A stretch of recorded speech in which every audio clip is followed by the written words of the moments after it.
What up, y'all? It's your man, Abuamerican. Good morning. You know, I want to go back to this quality woman video. In specific, I'm addressing Abu Hanifa. Abu Hanifa, man. I don't know if this is. I think you're British, man, because only our British become with them passive aggressive attacks, man. Look, I asked you a specific question. You come back with like this passive aggressive roundabout attack, and so we're gonna readdress this. Look, and I think you know what you're doing. I asked you a specific question. You didn't give me a specific answer. You gave me an email cover. You gave me a link addressing something that I actually covered in a video. Now that video, I hid that video because it was problematic in terms of some of the statements that were made, and I didn't really catch it until afterwards. And some brothers advised me that there were some problematic statements made in that video. But yes, it did cover the 5 types of women not to marry in terms of vetting, and that was specifically done. So thank you for the link, but we are up over here on Abuamerican channel. Thank you very much, bro. There's a video out. It's still posted online, but I hid it because it had some problems in it in terms of, like I said, what some statements were made. And again, just rehashing and repeating, I didn't catch them during the filming of the video, and some people brought it to my attention, so I hid the video. But it's still available online. Maybe it'll have to be redone. So first and foremost, thank you. I asked you for a list of universal attributes of a quality woman. I asked you that. I ain't asked you to link me to the ulama. I got the ulama hookup, bro. Mashallah, barakallah fiqh. I have connection to our brothers, at various locations in the world who deal with knowledge and people of knowledge. And when I have a question, I actually go and ask. I actually return to the people of knowledge, like it's commanded to in the Quran. Maybe it may not seem like it because of my channel and my persona here, but yes, I am a Salafi. And yes, I am eccentric in terms of Salafiyah. But when it comes down to seeking knowledge, I return to my brothers, or I return to brothers who have contact to the scholars. That's the first thing. And this is why I don't cover the topic of Islam, because it's not my specialty field. And entering, if you're Salafi, Abu Hanifa, you understand how dangerous it is to just start going off blabbing at the mouth about Allah and his religion. Allah means this, Allah means that. And, you'll leave that to the kuffar and the ignorant, okay? So those who don't understand what they're stepping on in terms of landmines when they start making these statements about the religion of Allah. Knock yourself out with that. I'm not going to walk into that minefield. So, moving on.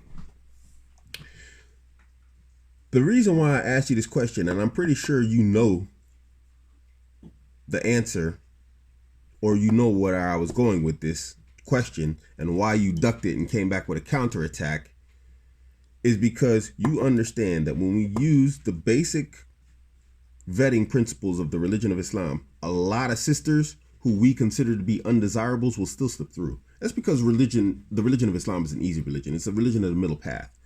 It's not difficult. It's not hard on anyone. But the reality is, when you use the vetting system, sisters with feminist ideology can still slip through. Not sisters who call themselves feminists, but sisters with feminist ideology will fit through. They'll slip right through. There are sisters with attributes that we would not accept nowadays, in terms of our personal preferences, but will fit through the Islamic measure of what's a quality woman. But we won't accept them anyway. We got the baby mamas. We got, like I said, the feminist minded women. We got all sorts that'll come through. And I think you know that. And that's why when I asked you that question, you ducked it.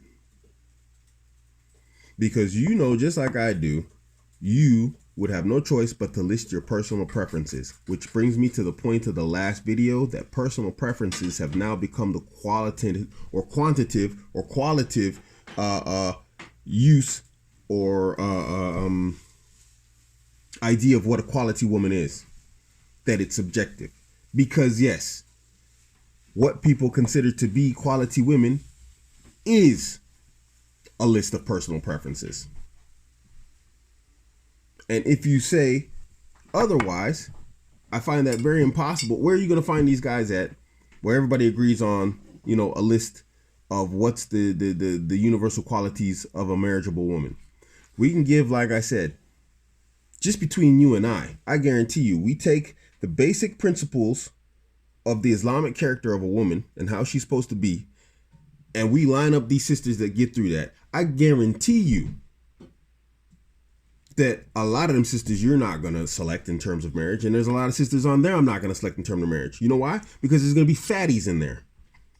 And these sisters might meet the religious requirement, but you know what? She falls way outside of the standard of what I'm accepting in terms of beauty. Now you say, well, you give me the hadith. Well, select a woman with religion or your hand be covered in dust.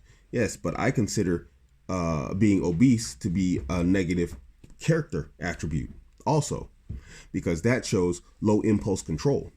They can't even control what goes into their mouth and how much.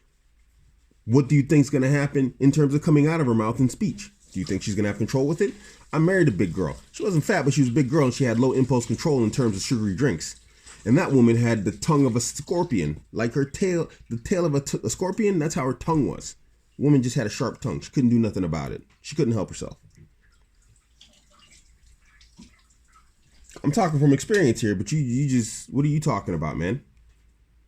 So I asked you a direct question, bro. Give me a direct answer. But you know you won't give me a direct answer because you know exactly like I do that you're going to go into subjectivity. Now you're just debating and being obtuse because, I don't know. Like I said, I think you're British and you guys just can't do otherwise, a good number of you. It's just really annoying, man. It's really annoying to deal with, like, dishonest debate, dishonest, just people in the comment section making statements like this, bro. But I'm trying to have husnul done. So, I'm not going to call you dishonest, but it's a dishonest type of statement and argument that you presented there because you didn't even answer the question. You just came back with a counterattack, a passive aggressive, lame counterattack. So I'm going to ask you the question again, Abu Hanifa. This is a matter of personal respect and honor amongst men now, amongst Salafis. Give me a list of universal attributes of women that men will accept. Because remember, I don't only cater to Muslims here on this channel. I cater to non-Muslims also. So give me a universal list of attributes of a quality woman. If you want to stick to Islam, stick to Islam. Go ahead and give it to me. But then, just like I do, I can list a bunch of women that are going to slip through that guys aren't going to marry. Myself included, yourself included. So I'm just going to go ahead and preempt you right there. All right, Abu Hanifa, balls in your court, man. Let's hear it. It's your man, Abuamerican. Catch me on Instagram, Twitter, Facebook, all at Abuamerican. I'm out.